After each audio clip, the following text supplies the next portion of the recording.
Hello to all my fellow communicators, journalists out there, public relations professionals. I'm JP Hervis, the owner and operator of Brandstory Communications.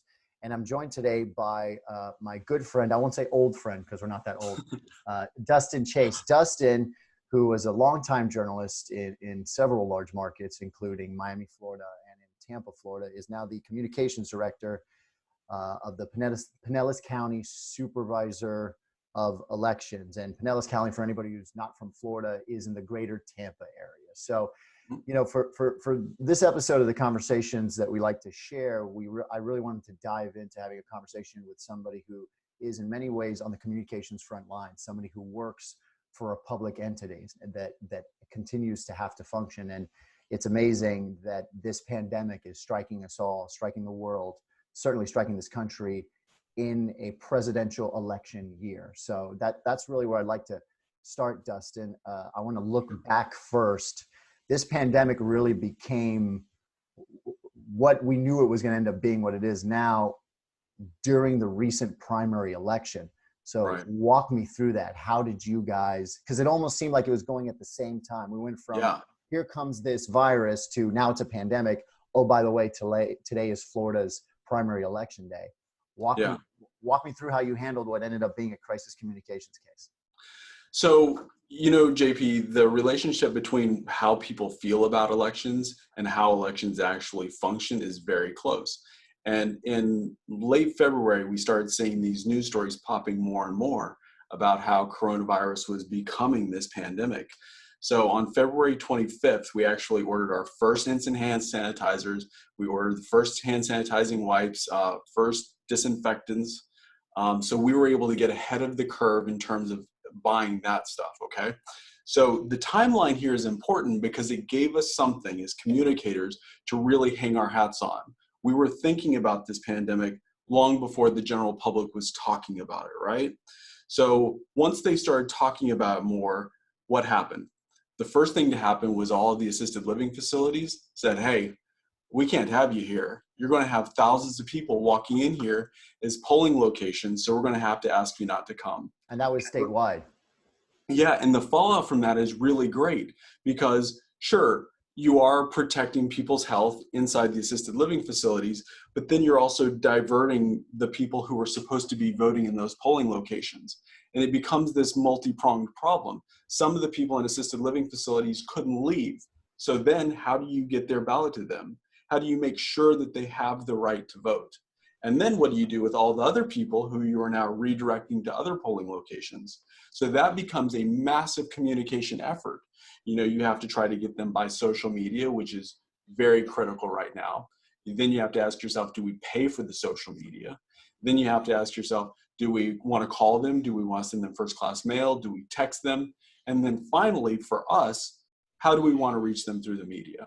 And it was really important in those early stages that we have a good cohesive message for the media and essentially partner with them to get out the fact that we now have 8 polling locations, some 14,000 people who are going to have to be redirected to new polling places and make sure that all these people know about it. And that was a huge challenge, you know? It's staggering. It's staggering. Yeah. I was thinking about that as it was going on, and I was thinking about you and certainly anybody that's in your position around the entire state.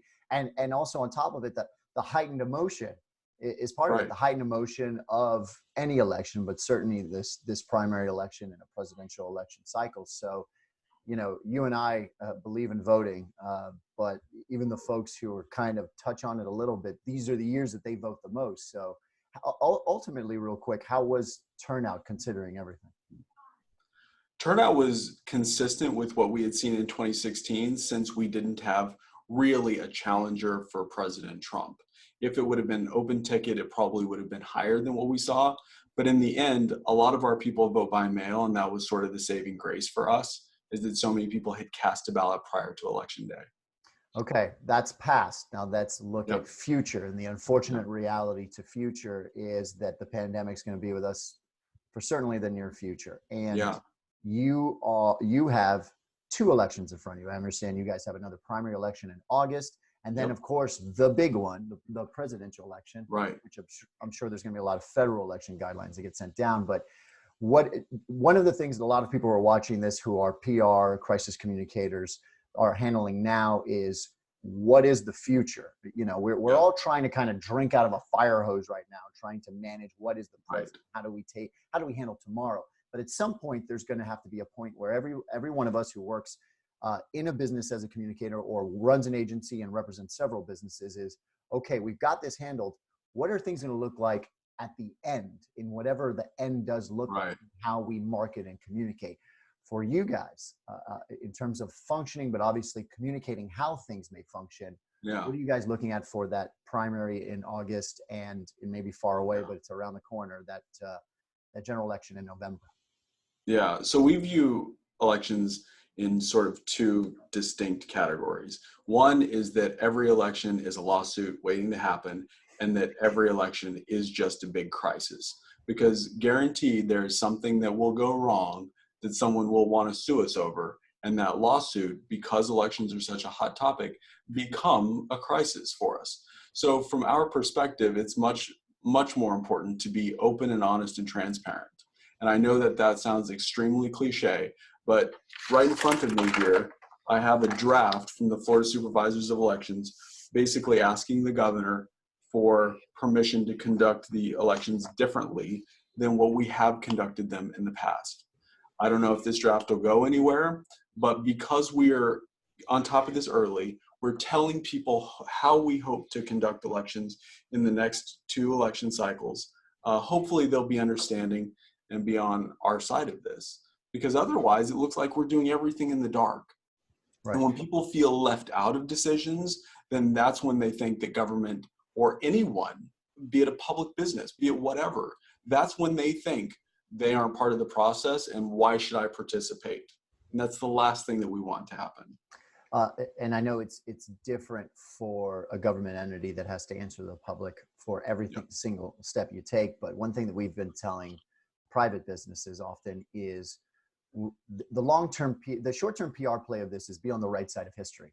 Make the right decisions. That obviously you have to make the best business decisions you can, but be on the right side of history of making the ethical choice for your employees, for your community, for the customers that you serve, no matter the business you are.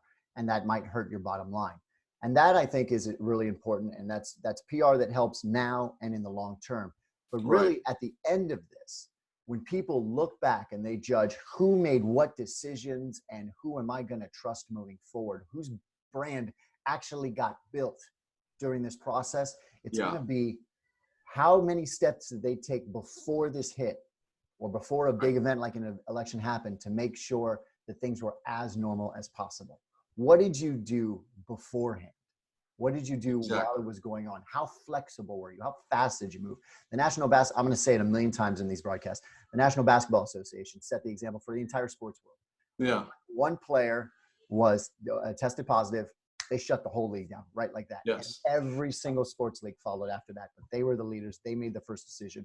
And that was really good and strong from the brand. And it was true leadership. So, and it also takes into consideration the fact that other people are playing a part in these decisions, like the CDC. They say, you need to socially distance. Well, us as the NBA, we're acting ethically, and we're, unfortunately for everybody involved, you can't play basketball farther than 6 feet apart. It's a very contact-driven sport.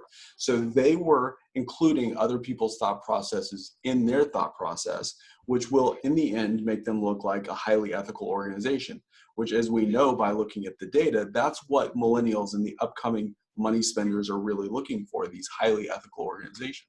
Right. And people who don't BS, I tell businesses all the time, and maybe it's because you and I have a news background, but I tell people all the time that really the best PR is honesty and putting yourself out there in a way where it's so clear that you're not BSing. It almost doesn't make sense that you have these extent of honesty that you have, that you the hyper sale or the hyper spin, generationally speaking, is over. I think that could never be more true than it is right now while we're dealing in the pandemic. Absolutely. And what the world is probably going to look like after.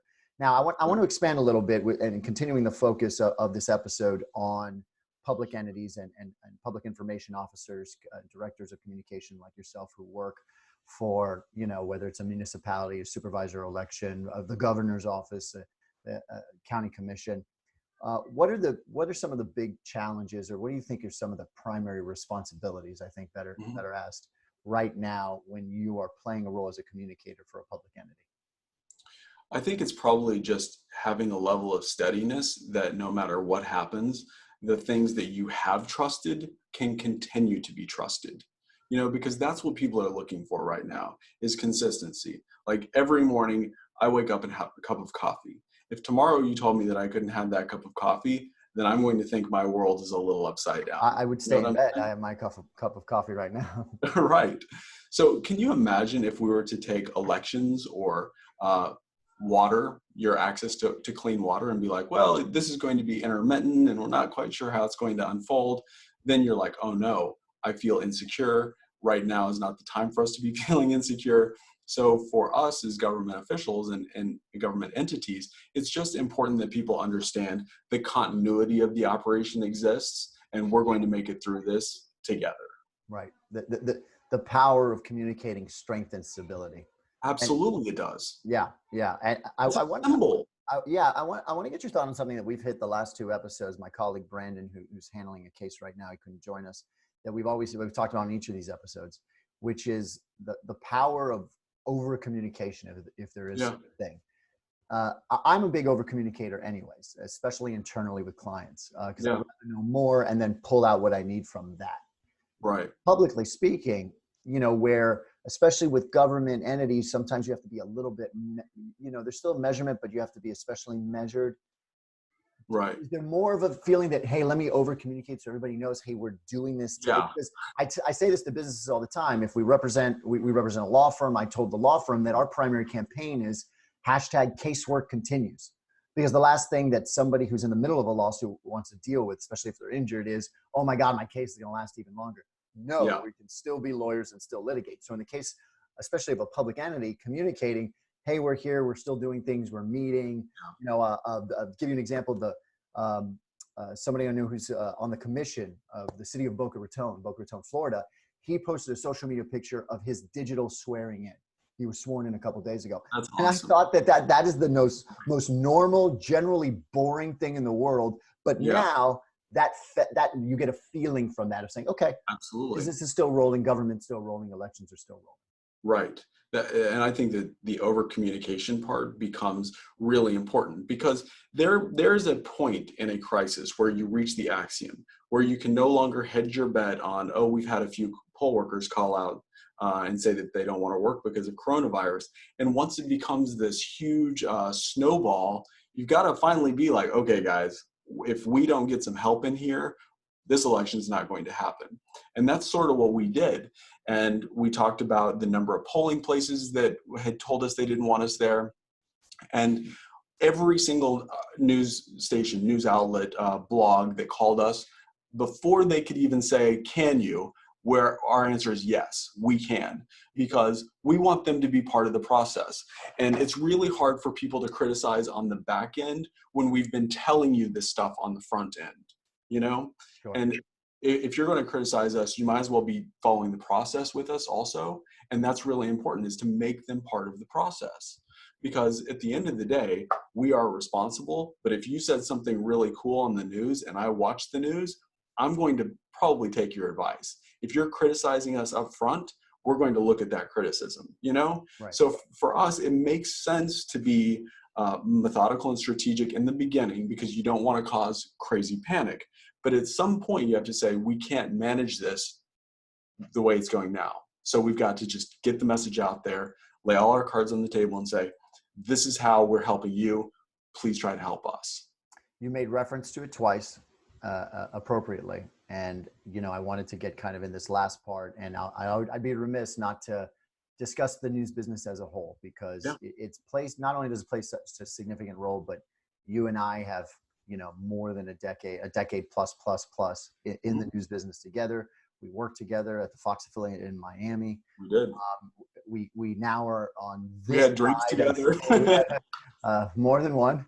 But I feel that it's the job of every professional communicator, even if you didn't used to work in the news business, but Yeah. if you're a professional communicator, part of your job now, especially as the news media gets criticized, the traditional news media gets criticized far too much, to advocate for them. So, I think part of what we can do is kind of draw the picture for anybody who's watching this at home, especially as a professional communicator, who don't understand what it is that the news people are going through right now. Their world has changed as well, and they Absolutely. still have to go every day, do the job in sometimes in uncomfortable situations. So I just want to get your observation of what you've seen with the news business right now in how it's Yeah. operating in this unprecedented time.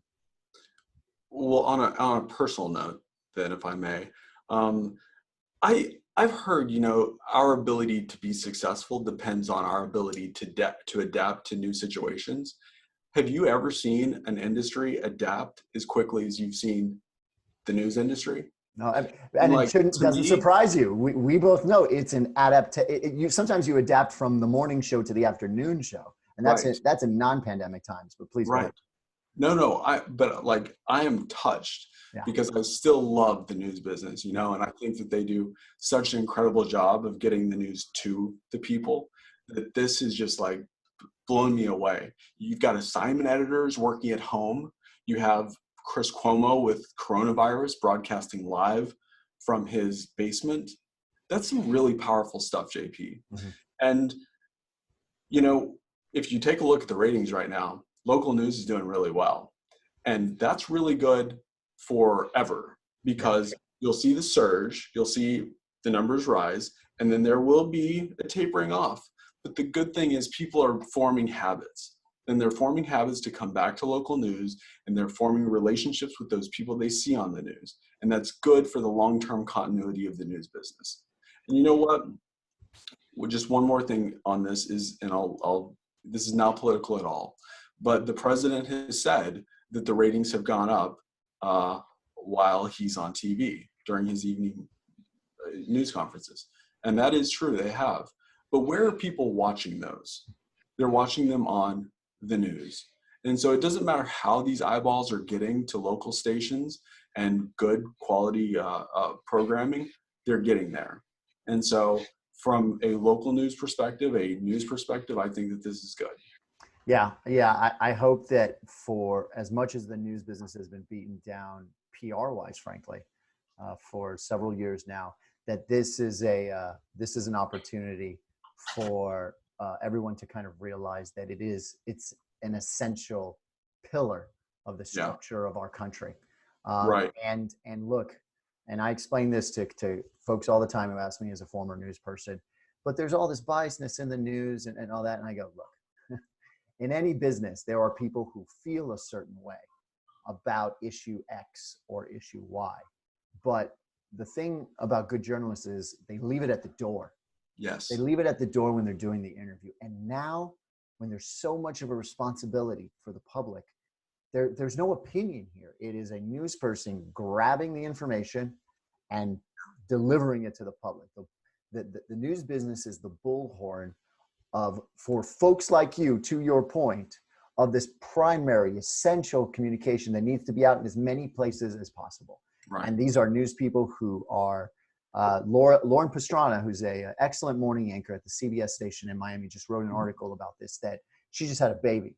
And when her maternity leave was done, she came back to the news. And a lot of people are asking her why.